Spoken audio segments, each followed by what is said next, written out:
What's up, guys? Welcome back to another episode of Summer Lunch Break. Today, we sit down with a rider who's known for his ability to take each aspect of wakeboarding and make it entirely unique to himself. A rider who's been labeled, de-labeled, and relabeled time and time again, but always stayed true to his passion.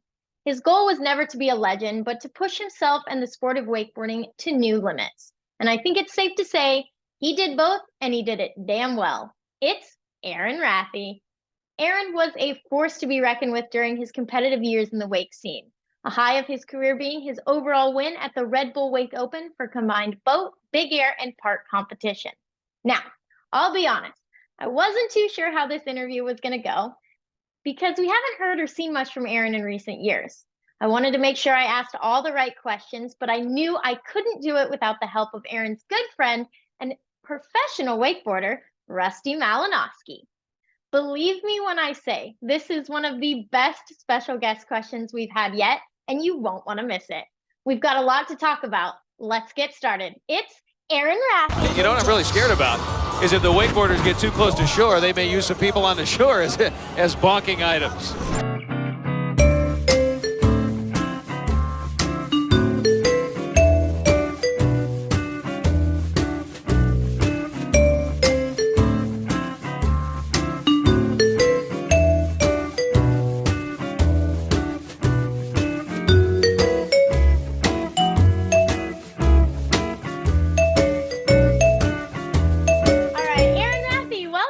Summer Lunch Break. Thank you. We are so excited that you're here with us, and we're going to start with the most important question of the day. What did you have for lunch today? Lunch. I made way too many vermicelli noodles. Okay. And then I just snacked on random shit. Like I just eat whatever. Throughout Hummus, the day? Chips. More of a grazer? Okay. I'm a grazer. Yeah, I'm a big cow. Yeah. But vermicelli was the one. I had a bunch of I've been like organizing everything in my life, so there was like clutter, and it was like a huge pack of these vermicelli noodles that I have no idea when they expired. They probably expired like 2014, but threw them in a pot and started chewing them. So very bland. Oh, yum. Yeah. Very good. Very good. Very exciting lunch. Probably not what you're looking for, but hey, it's an answer. I've heard it all. I don't care what it is. I just know that lunch is the most important meal of the day, especially lunch. Breakfast. No, lunch, summer lunch break, we get to eat and talk about wakeboarding. It's the most important thing. Okay. Yeah. Come on, stay You're with going me against the grain because breakfast is like, historically, it's all about, think outside the box. That's what I do. I like that. All right, let's get started. We are going to talk about, first and foremost, your life and how you got into wakeboarding. So my number one question is where you grew up. I grew up in Nanaimo, British Columbia, Canada, on Vancouver Island.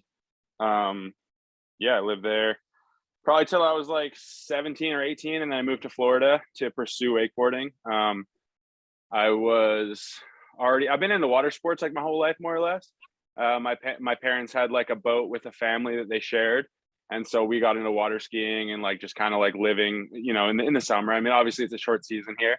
I'm from a cold place. Well, not as cold as some places in Canada, but I'm from the most mild place in Canada, I guess is the easy way to put it, like Seattle weather.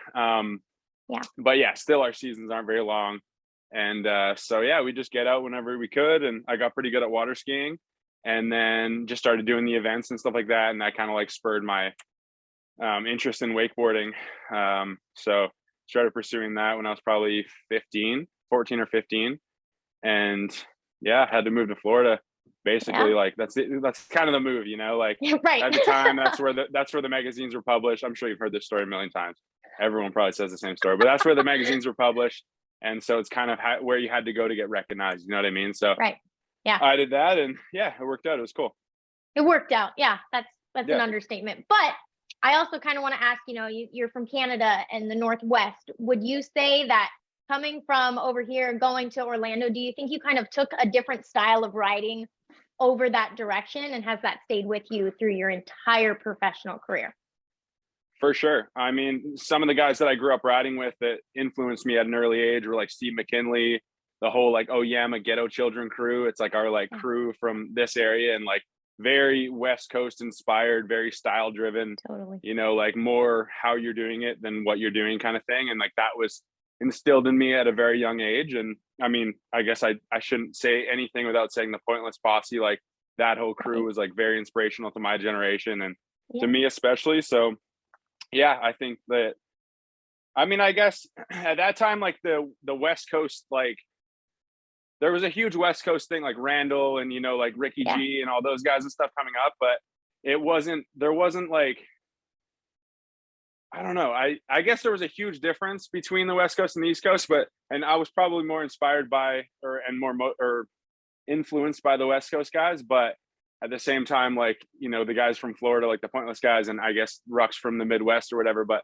Yeah. those guys were doing a lot of shit. Like they were the ones like for my generation making the movies, putting the parts out, Totally. building the big rails. Like the Yeah. West Coast guys were rad. Like Randall was insane, but he was kind of before that, so a little bit before me in a way. So Yeah. I don't know what I'm Totally. saying, but I was No, I inspired by hear you. everyone. It I was a hear big you. like gumbo pot. Yeah. It was cool. I mean, it was a really cool time to come up in wakeboarding. It was exciting. Yeah, absolutely. There was a lot of crazy shit that happened in that time. So it's cool to kind of hear from all different sides, like what influenced you, even if it's from Yeah, here and there and all over the place. for Would you sure. say that I want to get into your, filming video stuff a little bit later, but I do want to Yeah, ask, being from the Northwest and having kind of that style in your writing, do you think that also reflects in your filming? for sure. Yeah, yeah. Yeah. I mean, I'm from like the sponsor me video era, you know what I mean? So like Yeah. we Yeah. always had cameras.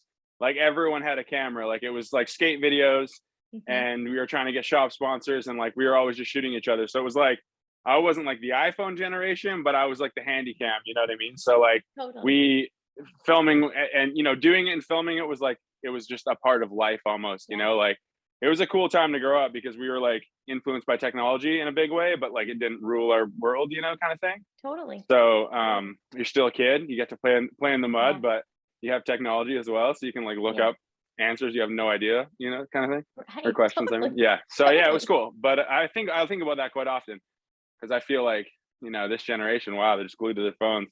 I don't know how old are you? 20, 22, 21, 24, 24. 24. Okay, well you're better. It's good. I would Good. say I have my good days and I have my days where I'm like, Jesus, I've been looking at this thing for like Yeah. hours. Like I'm You seeing get spots. So your weekly updates. You yes, spend 4 yes, extra. Yeah, it's bad. right. When I get that screen time update, sometimes I'm like, man, I hate myself right now. Yeah, This is so that's what bad. I'm talking about. Yeah, it's not good.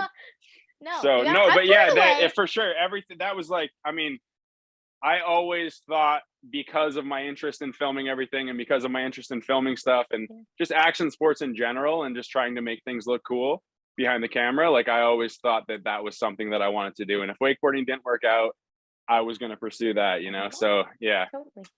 yeah, Totally. Well, I want to ask, we talked a little bit about some people that kind of helped influence you coming up in the wakeboarding scene. Who yeah. would you say was your biggest influence while you were kind of on the come up as a young rider? Um, I think my answer is probably the same for a lot of people within my 5-year age range.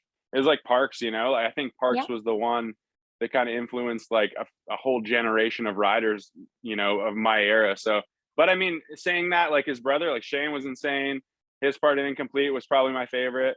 And I mean, yeah, I said Randall already. Randall was nuts. But besides that, like just the people that were like in my age group, like Rusty was a bit older than me, but like I was really influenced by him. Like him and I have been friends since we were really young. So like, when I was 16 or probably 16, we met and started riding.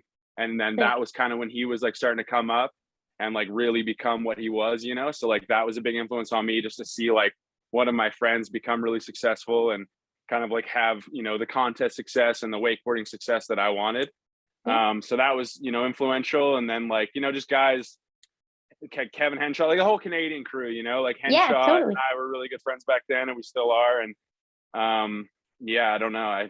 I know I'm missing like a ton of people. Like JD Webb, like me and JD were like inseparable for like several years, So like, and his Yeah. riding was kind of like similar to mine, but a lot different. And I think we like helped each other, like in like my Yeah. strengths helped his weaknesses and his strength helped my weaknesses, so we pushed each other a lot.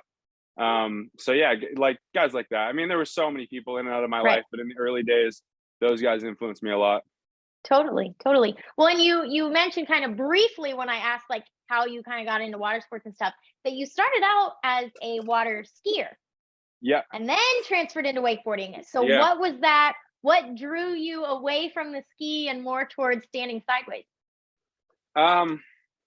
Well, I always wanted to wakeboard basically. Like since I saw it, I wanted to wakeboard. Okay. Because I was like really good at trick skiing. So I was like really Hmm. good at doing like maneuvers kind of thing. Yeah.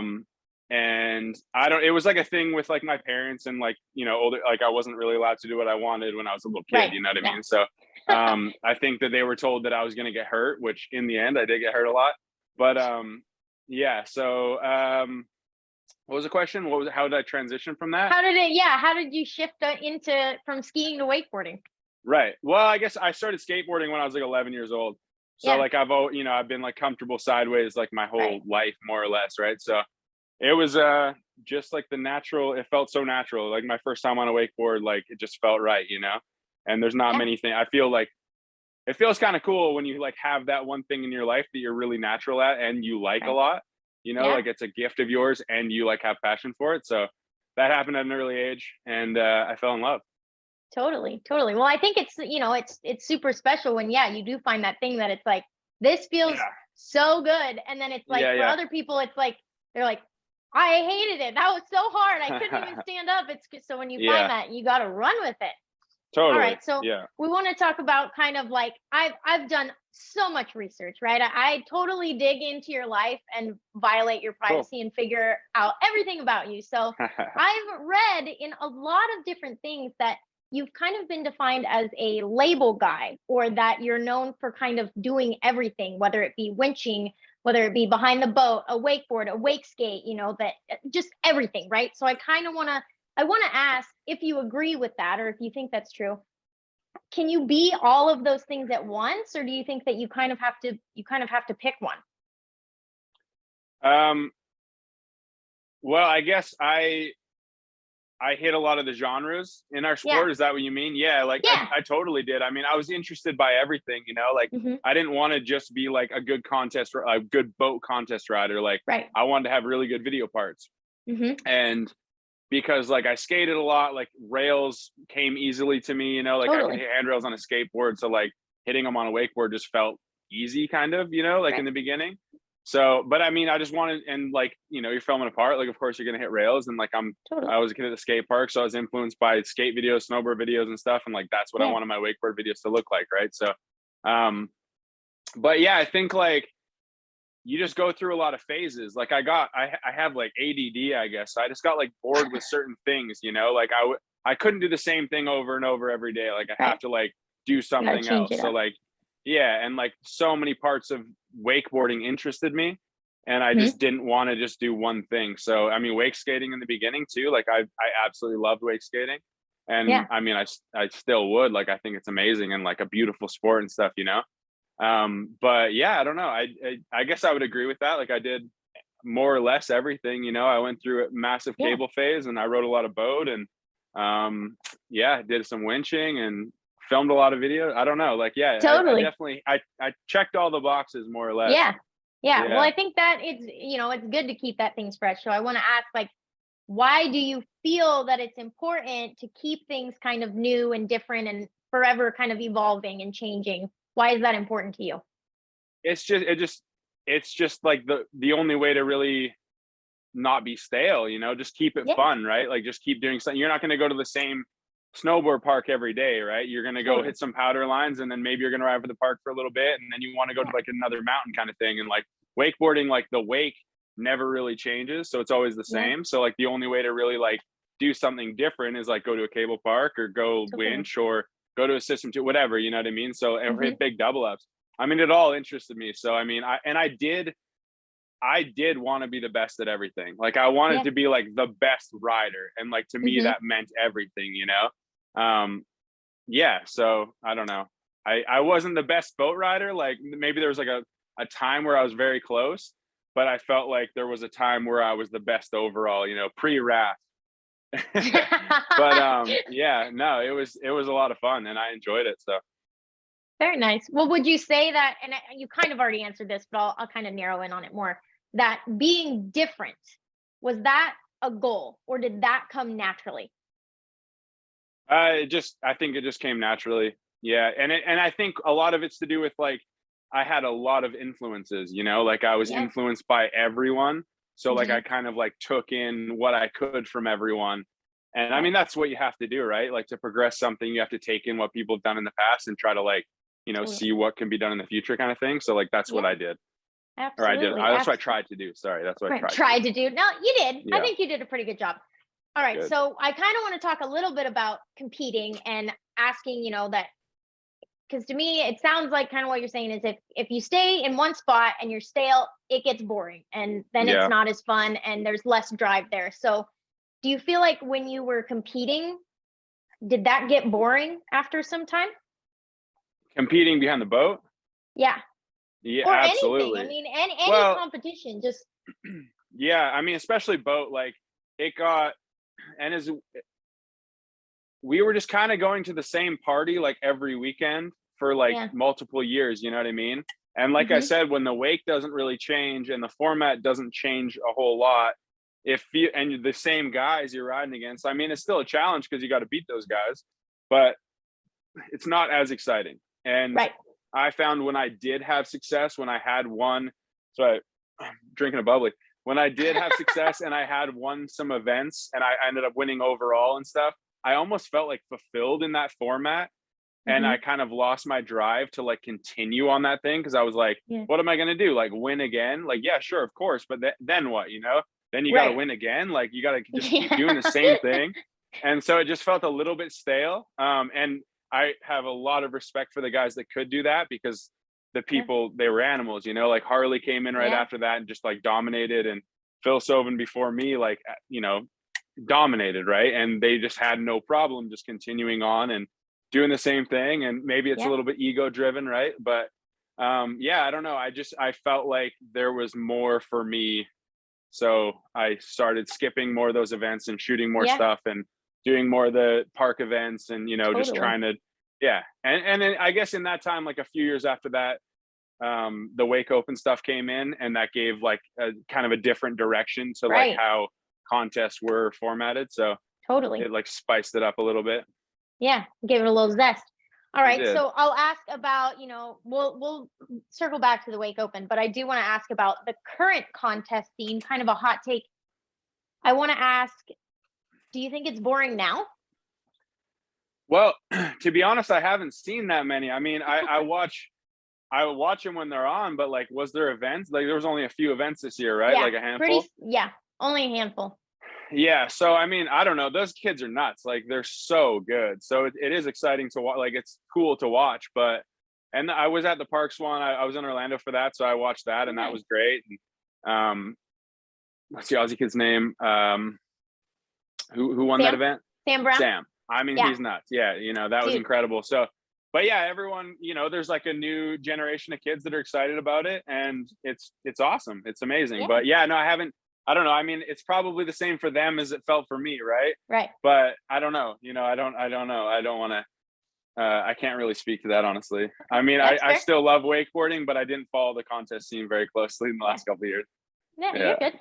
I will say I love the double up contest because I think it kind of sits in almost like a different realm of like the Yeah. current contest because it Yeah. is. Yeah.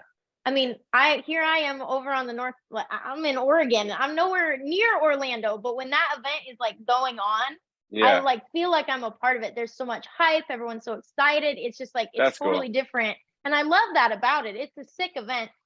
I want to jump into kind of asking about, we've talked about being different, keeping things fresh, and just stuff like that. But do you ever feel like there is a time and a place to stay inside the box or color inside the lines? Well, sometimes it's beneficial in a contest format. Right. You know what I mean? Like, so, because it's really hard to judge creativity, Hmm. especially against like something different and diverse. Especially against something that is amazing in its own right. But like a little bit repetitive. I found it's really hard to judge that. Yeah. Like it was like one thing like later in my career that I was like, I would go to a boat event and I would do things that I thought were rad, and I would get beat by like the same shit, and I was like, That was so annoying. You know what I mean? Not like Yeah. I felt like one event, it was the world's probably 2000, maybe 16 Hmm. ish, 16 or 16, I think. And it was in Toronto. And I did like in the semifinals or something, I did like an insane run that I thought was insane, you know?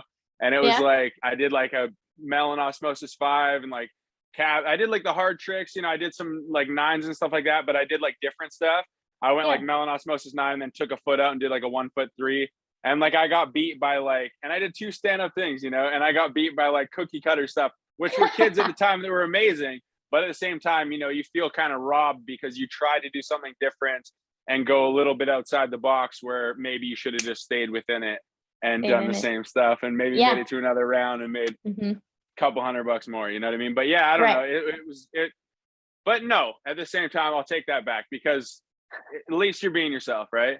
So Right. no, I Yeah. think that you should always stay true to who you are and win or lose, try to do I like something that. cool. Like I That always was at the end, I always wanted to just impress. I always wanted to do like one thing that I thought was rad in a contest format. You know what I mean? Like that was me yeah. towards the end. I wanted to like stoke like a few people out with something rad that I thought was cool. Like, and Yeah. I always wanted to like make a few rounds so like that would happen in a later round. You know what I mean? So it wouldn't be like a total waste of time going there. But like Right. that was definitely a goal of mine. Like going to events, like I want to do like this 3 trick line or whatever. You know, even though you got to Yeah. do 10 good ones in an event, like I didn't really care about that at the end. I just wanted to do like 3 cool things that I thought were rad and like my peers would have been stoked on. Totally. Totally. I feel like we were about to go through the green light and then we were like, wait, no, just kidding. We're staying inside the lines. You turn. Yeah. Okay, so we'll talk a little bit about a win you had. You've stated that your biggest contest win was the Wake Open in 2013, right? uh 14, I think. 14, 13? Yeah, I won the last year it happened. Okay, okay. Yeah. So I kind of want to talk about just like that event. You mentioned it previously that it kind of engulfed all aspects of wakeboarding and allowed Yeah, you yeah. guys to do all these different things. I was not as into the wakeboarding scene when I was back then, so I wasn't really paying attention. So I kind of want to You were have just you a little walk you were me. just a cud. I was a little Just grom, a cud. but I want to ask about. Yeah. I just want to have you walk me through that day, like, and just some of the highs, some of the lows, everything that happened in that contest, that sort of Okay. thing, if you're willing to do so. Yeah, well, let me try to remember. They both those years kind of blur. I got second of the first one Right. and first of the second one. And but anyway, they're a 2-day event. So you would do the Hmm. boat event first and then like it got played like it was live. You know what I mean? Okay. Like on TV kind Yeah. of thing. So like, but the boat event happened the day before because it was Okay. like off site, like it wasn't downtown Tampa like everything I else. gotcha. So you went to the boat event, and I think there was probably like 35 or 40 people that were invited to that whole contest, and everyone kind of did Yeah. everything. Okay. So you go to the boat event and just try to make finals. Basically, that's always the goal. You know, Yeah. especially at something like that. Like that, you know, it was. I think because I got second the year before, and like I was still like at that time in my career, like I was, you know, I was like peaking. I was pretty young and like Yeah. I was riding good, you know, like those were my years. Totally. And Raf had won the year before and I kind of like choked the boat event the year before. So I knew boat was one of my strengths and, you know, I wanted to do good in the boat event because that kind of Yeah. sets yourself up for the whole thing.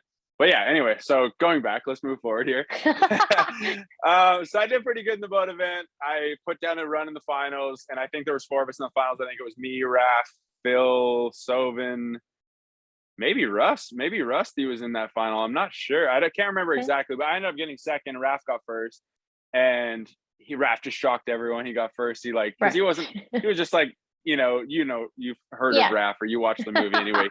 He was like this anomaly, you know, like people Right. didn't know. He was so secretive. I mean, he was one of my best friends the whole time, so I knew how good he was. But a lot of people didn't know. So, you know, he won that event, kind of just like was the talk of the town, right? And then the next day, I don't know, I was just like playing it by ear. I was just like literally taking it heat by heat, just having fun. It was Yeah. such a cool event, like a cool format, and like it was like literally like a big ass skate park on a Yeah, system that's too. it. And at that time, like there wasn't that many of those around, you know what I mean? So like Yeah. the setup was really cool. And so I was just like having fun on the setup and making it through rounds, and I was just stoked to keep riding, you know?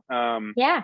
yeah, and then it came down at the end of the day. I won, and it was really close, and it was pretty cool. Yeah, it was like in front of a lot of people and on a big platform, especially for us at that time. I mean, we didn't do a lot of live events, so like that was Yeah, definitely the biggest one, and on a Red Bull platform, it was pretty totally. special. So yeah, it was really really cool.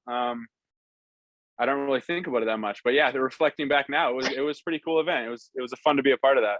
Totally, totally. And Yeah. I also want to dip into a couple, what if it was 13, 14, a year or two later in 2015, you won Rider of the Year. That's a Right, pretty right. prestigious award. So, and now it sounds like maybe we haven't thought about it in a while, but I kind of want to take you back and ask you, like, what sort of honor is that to be named that person for a year? Yeah. Yeah, it's interesting because the wakeboarding magazine one, or I won wakeboarding magazine one twice. One time it Yeah, was Alliance is the one I'm talking about. okay, okay. Yeah. Yeah, Alliance is sick. I mean, Alliance is like You're like, it's a I've won little them so many times. I don't even know which one you're talking about. no, I've only won 3 times. But Alliance is really cool. I mean, they're all like friends of mine and stuff like that. Like I love those guys. But like I had felt like it's like a little bit of an old boys club, you know what I mean? Like it's only like 4 or 5 guys picking, and they asked previous rider of the year, so like you can Yeah. chime in or whatever on who you thought. So like it goes out to like a select group of riders, which is cool. Yeah. But then it's just that crew. So it's like a Thrasher Skater of the Year kind of thing is how it feels. A Yeah. little bit more of a core award. Hmm. But I don't know where I'm going with this. It felt really cool, right? It's Yeah. great. I mean, winning an award is like, it feels good. It, doesn't really change your life, but it makes you feel good about yourself. Yeah. And yeah, I mean, I guess like something is picked by like industry heads that are guys that are like following the sport and following everyone so closely, and they thought that you did the best that year. That's pretty cool. Right. I had Yeah. felt like what I was saying was a couple of years before that, I had felt like I should have won it and I hadn't. Ah. So I felt robbed a couple times, but I think I won it at a point in my career where I was mature, and like I felt like I had earned it a few Yeah. times at that point, so it felt justified to myself. So Because good. sometimes you Good. win awards, and you're like, oh, like, you can think of like 5 other people that maybe you would have put ahead of yourself, unless Yeah. you're like some maniac, But like, yeah, Right. you're always. So at that time, I felt like I had like at least paid my dues, and I felt like I deserved it, I guess, Totally. which Yeah. is kind of That's funny, rad. but yeah, yeah. All right. Well, I also want to ask 2017, we'll go into the X Games. You were a silver medalist. Oh yeah. I just want to ask a little bit about like what filming and writing and just everything with getting that video part in. What was that experience like? Was there, I guess I'll start with more of a focused question. Was there a drive? Like, obviously you want to win, right? But was there a drive besides that to be like, I want to be really different. I want to set myself apart, and here's how I'm going to do it. Yeah, I mean, so there was 2 different. I competed in it twice as a rider, Yeah. and there was 2. I think the first one I would like to talk about more. The first one was Yeah. like 2015, so that was the year I won Alliance Rider of the Year. It Yeah. was, I think they invited maybe 6 of us or 8 of us or something, Hmm. and maybe 8. And it was the first one, so it felt like really special. And I had Yeah. Spencer Norris as my filmer, who was like Hmm. always a really good friend of mine, and he still is. And so like I don't know, like we were just so like, you had a month to film it, like, so you had like literally 1 month. So he came and lived at my house for a month, and we just shot like almost every day. But that one was special because like I felt confident in my riding and confident in my direction of my riding, and like I knew the things that I wanted to do, and like I knew the way that we wanted to shoot it, and like we had, I don't know, it was kind of a fun thing because like we had no idea what anyone, and you never know what anyone's going to do, but the first Right. one you have no idea what anyone's going to do. You have no idea what the direction is going to be, and I don't know. It was pretty exciting. So yeah, that one was really fun. And then the next one, I got third in that one, but it was like an interesting judging format because we all judged Okay. ourselves. So we like Okay. flew out to California, and the riders like voted for each other. So like it was just a Interesting. very strange format. Yeah. Like we went there, and like I thought Raph's part was the best, so I gave him first. And I think it was the year like Shredtown or Chris Abadi or whatever, and he's amazing, but he won. But it was just like a really weird way to like give riders control of that, because I mean they have so Yeah, much skin in the game, you know what I mean? It doesn't really make sense, especially totally. when there's like money on the line and stuff like that, and like potential like sponsorship, whatever. Like it Mm-hmm. should always be a third party, you know, like nobody can Yeah, handle that kind of responsibility. So there was some weird judging calls, I think, that year. yeah, But I was still stoked to be in the top three, you know, because that was always the goal from the beginning.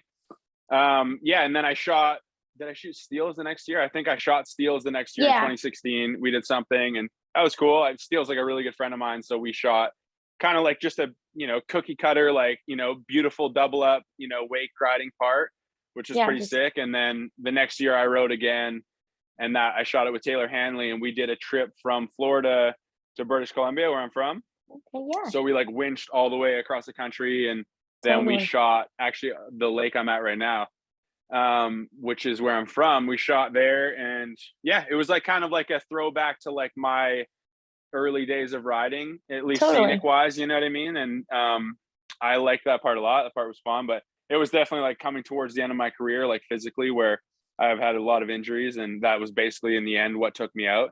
So I was still Yeah. dealing with that a little bit, but yeah, it was still a lot of fun. You know, we did okay, and that wasn't my favorite part. It was a lot of fun to shoot, but it wasn't Hmm. like the part that I'm most proud of. I was like actually kind of a little bit surprised that I had gotten second in that one. I don't remember the other riders and who, whatever. But yeah, anyway, I mean, it wasn't. I'm not ashamed of that part, but like I Yeah, just felt like maybe I could have done a little better. totally. That's fair. Yeah. What's your favorite part that you've ever filmed?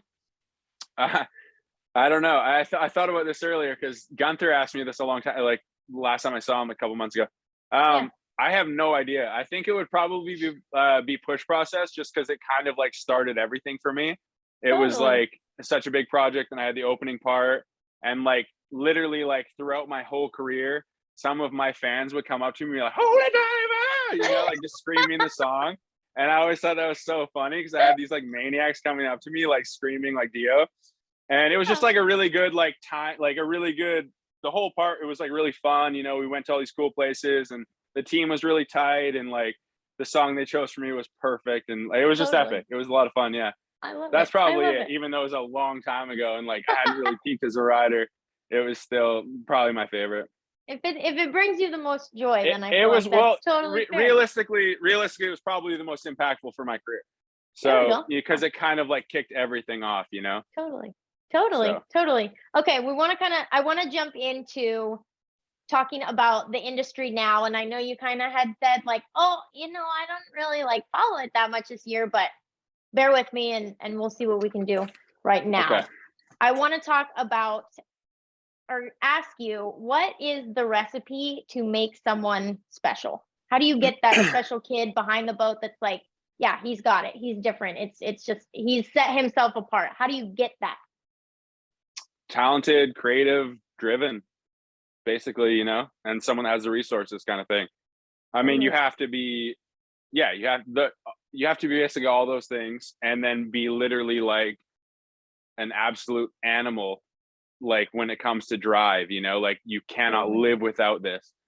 Yeah. So yeah, I think it's a pretty All simple answer for a pretty short answer, but right. I would agree with that. You know, like you have to be like just absolutely obsessed, and you obviously have to have the talent Right. and Yeah. the mindset for it. So Totally. And then what about like resources? Like, would you say nowadays, like, do you think it's harder to find those special people that, I when I asked some guys that were like their peaks were back in, 2010, 15, whatever, in that time realm to now, it's like everybody grew up on a boat on the lake or they had a friend with a boat on the lake. But I feel like a lot of times now, like that may not be the case, or it's like, how do where am I going with this? Do you well, think yeah, it's I harder think I know what you're now? saying. Right. I don't know. I think How do it's you, harder now than ever. I mean, boats are right, what, like okay. 300 grand? You know Yeah, what I mean? So that's what like I mean. It's like it's harder to get on it's a a boat very, now. yeah, it's a privileged sport now, you know what I mean? When I Mhm. was coming up, like it wasn't so much. I mean, it was, but it wasn't even close to what it is now. Totally different. You Yeah, know, like totally we could different have realm. like an old ski boat and sack it out, and like you could ride It behind would it, go like around. legitimately ride behind it. Yeah. and you could fill up a jerry can for $6. So like Yeah. it was definitely different. I think that, yeah, it's expensive now, like Hmm. stupid expensive. And when you like, you know, the carrot isn't as big as what you got to do to get, like, like it Right. just doesn't make any sense, right? Yeah. So yeah, but yeah, it's kind of sad. Like we can talk about something else. Yeah. We'll But keep it happy. it really is though. It's like yeah, it sucks. That part of it is a bummer. I mean, cable I parks know. are great because people can do it, like, Right. but there's not that many of them, and boat riding's super fun. It's a big part of the sport too. So it would be Yeah. nice to have access to that. So if you're out there listening, Mastercraft, Malibu, Nautique, make a cheap Help. boat you can. Yeah, Yeah, help. yeah. 30 I grand agree sounds with you. really nice, guys. Yeah. You got enough money in the Seriously. bank? I know. I agree with you, and I feel like it is one Yeah. of those things where it's like working at a shop. Like we want to have as many people out on the water as stoked as Yeah, I'll possible. So keep it any down. way I'll we keep can. it. I forgot you're at Action. I'll keep my voice down. No, I agree with you. We're all in the same page of like we just want people on the water. That's what's most important. So we got to work harder to Mm-hmm. kind of get there. But I also want to ask, we've got all these guys and these comps where it's like big flips as high as you can go, as hard as you can go. How do you set yourself apart when you are amongst the best of the best? I know you've been there too, where you're up against these riders where it's like a total challenge. So what do you have to do? What does it take? To win those events when everyone's got like similar tricks. Yeah, like how do you stand out? Even and like you mentioned, like you did these different tricks, but it didn't pay off for a win, but you felt good about it. So Yeah. how do you kind of merge that? Yeah, I know it's tough. I mean, you just have to have like, I guess I'll say it like something's coming to mind. So like I was judging an event, and you sit in the boat and you watch, all of the best guys all day. And this was probably 2000, maybe 17, 18, maybe kind of thing. And I forget what I judged. Let me just think for 1 second. It doesn't really matter, but I was judging a big event, right? I got asked to judge a big event. So I watched, the top 15 guys, whatever. And Harley came out and he was last and he stood out. He Right. grabbed everything better. He did everything cleaner. And it was just like, a massive standout in my mind where everyone kind of was a blur. And then Harley was like, definition. Like it was like he was vivid, And so I think like just doing things your own way, like a Josh Twelker, you know what I mean? Like just doing something like that's cool, like, and putting your own spin on something. You have to do that. I mean, like Right. if you're not doing that, we're not going to be doing this interview right now. No. You know what I mean? Like it's just not going to happen for you. You'll just be like lost in the pack, right? So yeah, Totally. Harley really stood out to me that day, and that's what you got to do. You got to like, do your things a little bit different, or do your things the way that you do them. And everyone has their own thing, and some people are lucky to be like naturally gifted at like harder stuff, you know what I mean? So they can do like harder stuff easier. And some people are naturally gifted at making easy stuff look hard and look beautiful or whatever, you know what I mean? Like the Bukowski quote, like doing something dangerous with style is art kind of thing. Totally. Like, yeah. So I don't know. Yeah, I don't know. Okay. All right. Well, I want to ask, so we've got all these young guys out in these comps and they're riding, and with, today's technology and just the amount of content that is being pumped out constantly. Yeah. How, who stands out to you? Is there someone in the contest scene now that you're like, that one's different, they're doing this and I really like it? Yeah. I think Ty is amazing. And like Sam, like we said earlier, like those two guys stand out to me like big time. I think Sam's like really good. I mean, he rides like so different, and he's such a different, like, it's always funny, like you're kind of, or I am anyway, I'm kind of like drawn to like a riding style that's totally different than mine, or like a physique that's totally different than mine. He's like a really like skinny, slender, kind of guy, and like rides like that. And so I've always I love that, like it's not me. Like I wish it was, but it's not, I have something else. But like, so I'm really drawn to that. So like, I think he's got a beautiful style and like a really cool outlook, like he does things different, and like, that's how you separate yourself, right? Like he's doing seatbelt, like he's just grabbing different, right? And like just doing everything the same shit, but he's doing it different. He's putting his own Totally spin different. on it, and that's how you stand out. So yeah, I really like the way he rides. I mean, Ty is amazing just because he's super talented, and he has that like, you know, Josh Twelker influence where he's Yeah. got like that crazy tech, but he can do it like in a really creative, cool way. And then I guess Massey, like he's getting a little older now, but like Massey's like amazing too, you know. I don't know if he's getting older now. I shouldn't say that. But he probably is. I don't know. What is he, like 30? But yeah, he's another guy that I think his riding looks awesome. Yeah, very nice. All right. Well, we want to, or I guess I have one more question. I took this quote from Quiet Please, but I want to ask your kind of your perspective on it now. Yeah. Progression to any sport is important, but when style is lost to more rotations and more flips, that's when the soul of the sport is lost. Is that still true? Yeah, that sounds good. Who said that? I don't know. It doesn't tell you who says it in the film. Like it just, yeah, it's like just a that. voice. And I was like, I don't know how I'm supposed to figure out. I like that. But that's what kicks off the whole video. And then it goes into just amazing writing by everybody in it. And it's like, you know, is it true?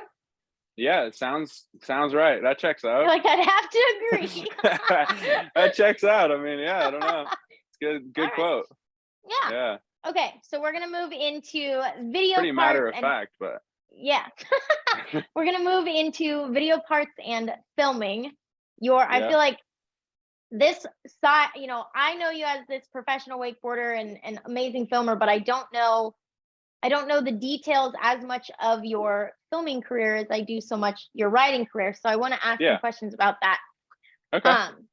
As of now, would you say, I think I know the answer. Would you prefer to be behind the lens or in front of it as we sit here on this podcast? I would much rather shoot now. I feel like I fulfilled what I did way more than I thought I was going to do in my wakeboard career. Yeah. And so like I am personally fulfilled. You're so like, I would good. much rather like make other people look good, you know? Yeah. And I can, you know, add to whatever in that way. And I really enjoy it. Yeah. So much rather behind the lens. Totally. And do you remember, was there a specific moment where you kind of were like, okay, I'm shifting. This is what this is going to be my main focus now. Yeah. It kind of happened like gradually a little bit. Yeah. Cause every time I would, like I said earlier, like I grew up with a camera basically shooting my friends skateboarding and wakeboarding and whatever. Right. So it was always like a part of my life because like we didn't have Sean Kilgus coming over to the house every day, you know, to like film our parts or whatever. And like before you're like a thing, you got to do it yourself. So so that was always it. And then when I got hurt the first time, I started a website called Wake Compound, and it was just basically at my house and just shot and edited videos, and people were digging it, and it was super fun. So yeah, it was like always like a thing, you know. So but I don't know, it happened like gradually, and then I was plagued with injuries. Like my left knee like gave me a really hard time. I had I mean, you know, I hit a lot of double ups and I hit a lot of drops, and I broke off a lot. So I was basically like pushed to the crutches quite often. So yeah, so I was always shooting when I was hurt. So, and I really enjoyed that. And earlier days, just to go back, like I lived with a good friend of mine, John O'Boyson. He was a wake skater, and we lived together, and he went to Full Sail Film School. And I was like influenced by that. And like, if that was actually a time, I was probably like 16. And in that moment, I was like, if I'm not going to wakeboard or wake skate, like this is what I want to do. But wakeboarding sort of worked out and like took off, you know, in the next couple of years. So I pursued that. But yeah, no, it was always like a hobby turned into a passion, and now a career. So yeah, it's fun. Yeah. And if, you know, when you were injured and you kind of had that shift from like, okay, I can't be on my board, I might as well have a camera in my hand. Was there a conscious thought of like, you know, if I'm going to have this negative thing going on, I'm going to use this to make it positive and kind of, does that make sense? Oh, for sure. I mean, I wasn't just going to sit inside all day, you know. I like wanted to go still hang out with my friends and, you know, and shoot whatever and like film stuff and edit whatever. Like I was just really passionate about things and the sport and, you know, what we were doing. So like I wanted to document it. And yeah, I don't know what else I can say, but it was a lot of fun and a good time, and I'm glad that I did it, because it Yeah. gave me like sort of a life after. I mean, like I think a lot of people have like a hard time finding a career or finding like something that like motivates them and Right. like another passion, you know what I mean? And like, Yeah. so I'm like glad that I found something like that excites me, that I can Totally. still And be it kind of, creative and yeah, exactly. yeah, You still have yeah. that drive. So would you say with, and this one's hard because like I don't even know how to answer this as like someone who views content, but Right. full length versus like short web clips. What do you think is better? What do you think's better? I'm not doing you're on the hot seat. I'm not Well, I answering. mean, It's not my of course, I think a full length's way better. You know, let's make the full length and then we'll cut it down and give it to these fiends. You know, these people that Right. need to throw it in their arm. Yeah, no, I think a full length's the only way to go. I mean, it's nice to have cut downs and stuff like that, but it is kind of funny. I mean, we live in like a world where like the attention span is 3 seconds. It's literally 3 seconds. So there's almost like no space for that. So I think like the need for that now is like stronger than ever, you know, Totally. like, so, but yeah, like absolutely make a full length because it's something you can actually do and have a direction and tell a story and something you can be Right. proud of, and then cut it into little Instagram things and Yeah, people will post it jam it later. in their arms. Yeah, yeah. No, I for think sure. there is something to be said about like for people that like me and other people that work here, it's like when Yeah, that's what you do and that's your job and you love it so much, to have that full length to like yeah, stop and sit down and appreciate it so much more. There's something really special about that. for sure. I mean, hopefully it doesn't go away. Hopefully people I don't still think keep doing it right. because yeah, it's We need definitely a it. dying, yeah, it's a dying thing. I feel But like as too, long as like there's an audience, I think they'll right. keep getting made. There's just some of us out here. I think it's interesting that there's not a lot of like the younger generation in the industry right now, all the writers and stuff. I feel like that might not be their focus. Like they might not be focusing on that. And I wonder if you have any insight on how do we shift into changing their mindset? Well, I saw a couple like what was the video that played before our at the movie? The little like skate one with the Yeah. skate park. That was that was sick.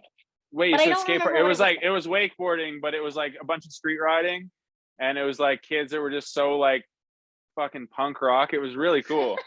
I really liked When it. I went and saw It it, was kind of like Space Mob, but it was like a younger, I don't know, just kids that I'd never seen before, and like one kid had like rat hair. It was really cool.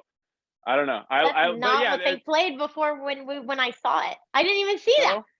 no. Oh, okay, No. well, yeah. Anyway, so that was really cool, and then I watched Trevor Mauer's movie, Yeah. Scumline. So there was 3 that came out this year. So that's like Oh yeah.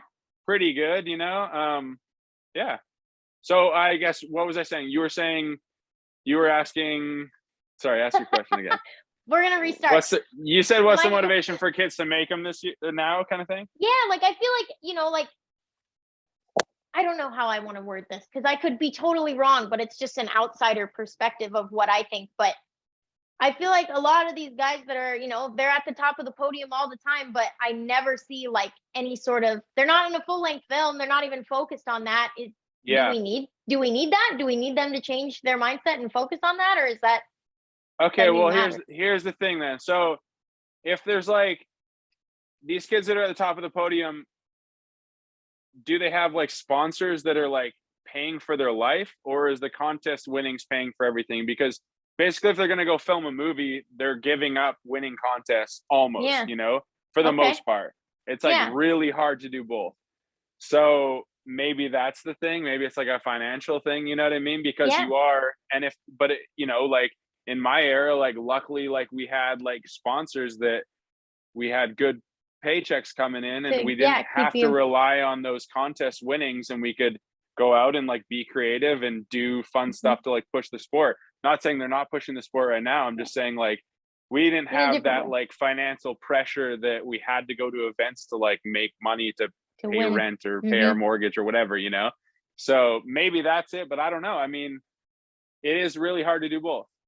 And there's only a select few people that can, and for the most part, even if you are that guy, like you're you're not going to be like as good as you possibly could be at both at the same time. Right. Yeah. Okay. You could be the best at doing both, but you could be better if you only did one, you know? Focus. Yeah. Yeah. Shifted that into one lane. Okay. So Plus, I like kinda, the possibility of getting hurt when you're filming a part is like so much higher, you know? yeah. Like if you're going in like training or whatever, like I always hated that. But if you're going training for a wakeboard event, you're kind of more or less doing the same things that you're going to do in that contest run, like Mhm. over and over, you know, like, so you're not really going to get hurt. Yeah. And if you're, yeah, anyway. I want to make you elaborate on that more. Why do you hate saying training for something?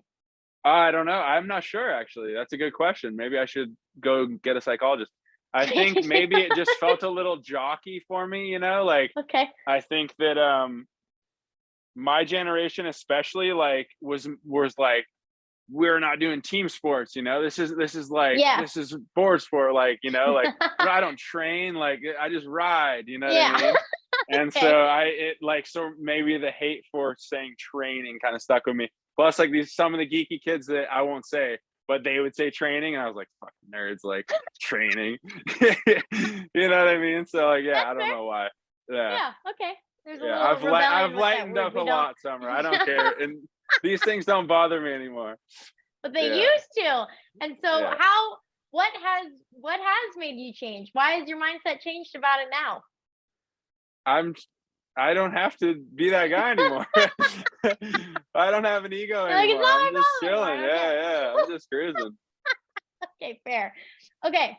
I feel like I've totally like started asking you so many industry-based questions, and I do want to focus in a little bit more on you and kind of where you are now and what you're doing now. So when you're filming anything, and I know you film for a lot of different, if I'm right in assuming you film like stuff for different brands and stuff, right? Like Body Glove Yeah. stuff. Random stuff. I'm Yeah. right. Like okay. Yeah. What do you how do I want to word this? When you're filming those things, how do you put your own personal style into it, even if it is for a company or a brand or whoever? Well, the same way you do in any aspect of life, you know, I think that I just see things the way that I see them. Yeah. And so I just have to trust my instincts, you know? And roll with it. It is kind of funny though, like in shooting stuff, like if I'm on a multi-day job, I have a really hard time with like, I don't want to be repetitive. You know what I mean? So like sometimes like day 2 or 2.5 or 3, you're like, oh no, like I've done all the things that I, you know what I mean? I'm So sometimes over it's it. hard to like grab for that, you know, but yeah, Yeah. no, you just trust your instincts and trust your eye and the way that you see the world and hope that people will like the way it looks. Yeah. So Yeah. just yeah, fingers crossed. So Yeah. asking I do a about lot of things with my gut. Like okay. you know what I mean? Like I've always Yeah. trusted that. Yeah. Yeah. And I feel like not a lot of people, sometimes people have an issue with like kind of trusting themselves and being like, no, this is how I'm going to do it. And it's Yeah. mine and I I'm proud of probably. it. Yeah. Yeah. So do Yeah. you think that did you kind of have to like grow into that, or were you always that way where you were like, no, this is how I'm doing it and this is the right way and that's what it is. And if you don't like it, Yeah. I don't know. I definitely did that. I don't know if I always did that. I think maybe I got lucky and people liked what I had done from like I didn't get a lot of like hate in the beginning, I guess, which maybe would have crushed me. So I yeah, got like support, you know what I mean? Like yeah, if people liked it kind of thing. So it felt good. So then you can trust yourself a little more because like if you're you know, right from the get-go and you think you're the shit, but like people are calling you out and they don't like it, you probably wouldn't feel good about that. You know what I mean? right. It would be hard for you to have that same confidence Oh, I going would into the next crumble. thing. Yeah. I would Yeah. be like, all So right, I guess I'll stop. yeah, never again. Yeah. I'm going to crawl under this carpet. Yeah. I don't know. I don't know. I mean, obviously you always have setbacks, but yeah, you got to at least trust yourself to, you know, Yeah. to a certain extent until somebody has a sit down with you. Okay, fair.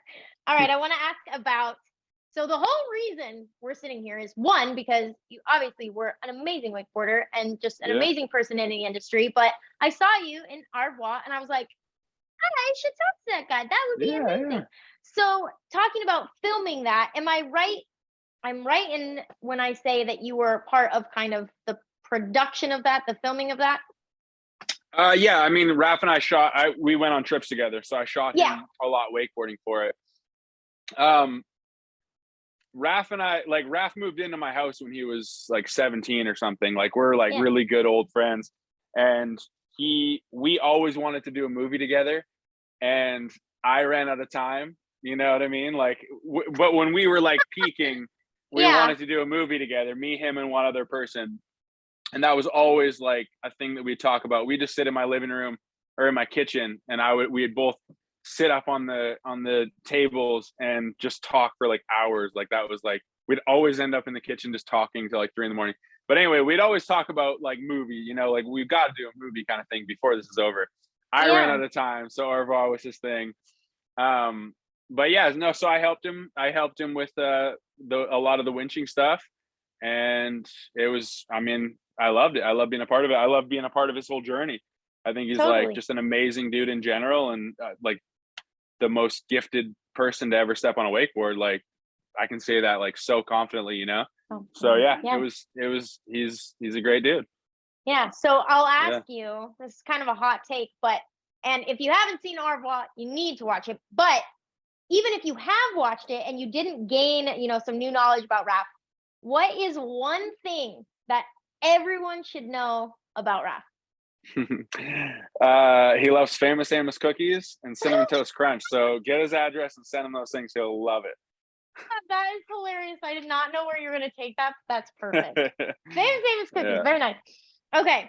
So I've seen, you've done so much work in filming and cinematography and everything. Like, what is the one thing that you've produced that is like, that's your baby? That was the thing that you are most proud of to this day.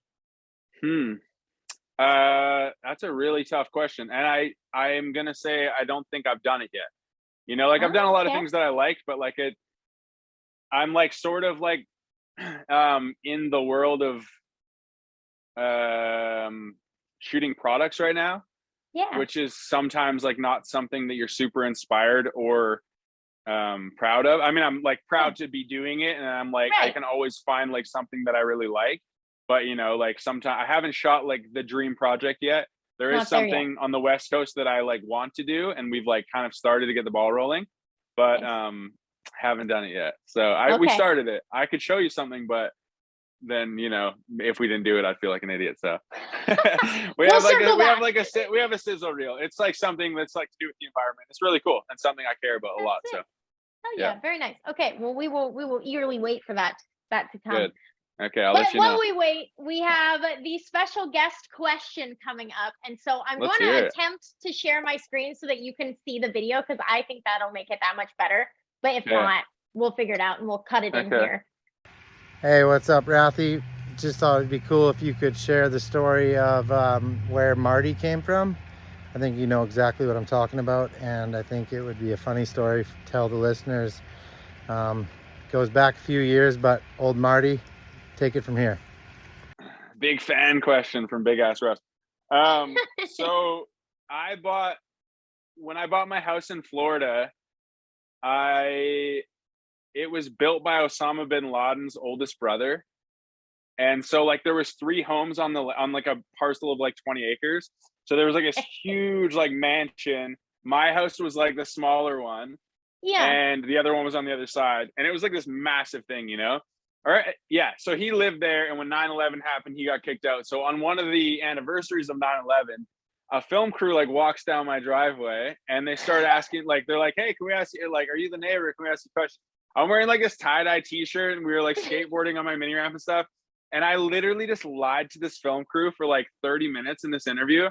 Like, I didn't say a single true word. I like told them I used to hang out with him. We'd ride horses and I'd go there for dinner. Like Osama bin Laden's brother. I don't know why. I was just like the whole time just lying out my ass. I thought it was so funny. And then at the end, they're like, so what's your name? And I was like, oh, it's Aaron Marty. And so they're like, okay, well, thanks. And then like ran the news that night. Aaron Marty, neighbor, and Russ saw it. Russ and Lindsay saw it, and they thought it was so fun. I mean, it was pretty funny. Like they just ran me on there, like talking shit the whole time, saying that I knew Osama bin Laden's brother and used to just hang out at their house and like eat dinner and ride horses. It was pretty random. So Russ has been calling me Marty since that. That was probably like That's your new- 2010. You renamed yourself. Oh my God. Yeah. Was there like, did you think about, you were like, I'm going to lie? Or was it just I kinda literally didn't think about anything. The camera was just without pointing at my thought? face and there was a mic there and I was just like, okay. Here we go. This is gonna New be fun. personality. I can Yeah. reinvent myself right now. Holy shit. Yeah, That's no, so it was funny. classic. I wish we could pull that interview out. I should have like screen recorded it back then. Yeah, that would. Yeah, it was like oh News my God. 13 at night. It was so funny. My neighbors you- were actually mad at me though. Like legitimately, like next time I saw my neighbors in the yard, like the different, my actual neighbors, they were like, Yeah. What's up? We saw you on the news there, Aaron. And I was like, okay. I was such an idiot though. Like I have no idea. They hated me. They called the cops on me all the time. And I had a mini ramp in my backyard and like wakeboard rails all up front. And they were not fans. They weren't about it. Damn. They weren't my lame. biggest fans. Yeah, Oh, I know. That's lame sauce. Well, wow. I will say I kind of had my like theory as to like what that answer was going to be. It wasn't that. Absolutely just blew my mind. Like I had no idea that is going to be what it was. But that's insane. That's really rad. Okay. Well, that's where Marty came from. Very nice. I want to ask, let's see. I totally got off track because that was like, I was so excited to ask that question. I had, my mind was just running of like, it could be this, it might be that. I think I know what it is. No. Okay. I want to focus in really quick on one last question. I guess two last questions. But you use the word freedom very often, at least in everything I've looked into, that word has been a part of it. So interesting. Okay. Am I wrong? I have no idea. Should I? Maybe I should. Maybe no, don't cut anything. Let's go. We're rolling. Okay. How would you describe freedom? Oh my God. And not in a weird, like Patriots. Like, I mean, like, yeah, not Let me like pull that, up my but American like, flag. yeah, that is that. I don't know. I haven't thought about it that much, but like freedom, I guess, to like do whatever you want, whenever you want, freedom to do it your own way. Like, I mean, it's a cool word. I didn't know that I said it that much, to be honest, but I was like, damn, I got to ask him about that. Cause like it's come up multiple times. Yeah, but that's true though. I mean, like, freedom to just do whatever you want, like literally do it your own way. I guess I've already said it really, but I guess that's how I feel about that.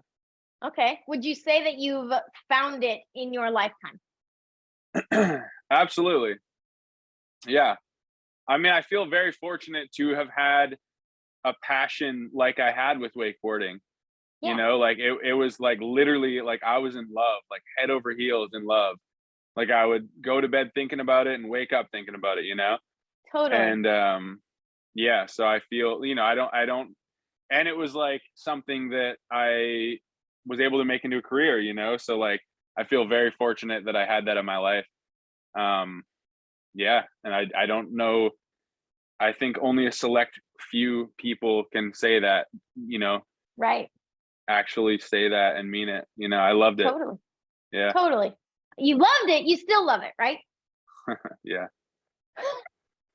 Okay. Okay, that's it. All right. Well, dude, yeah, that's the interview, and I'm gonna end the recording, but not the call. Cool. So we do like a little like, see ya. Okay. Goodbye, world. So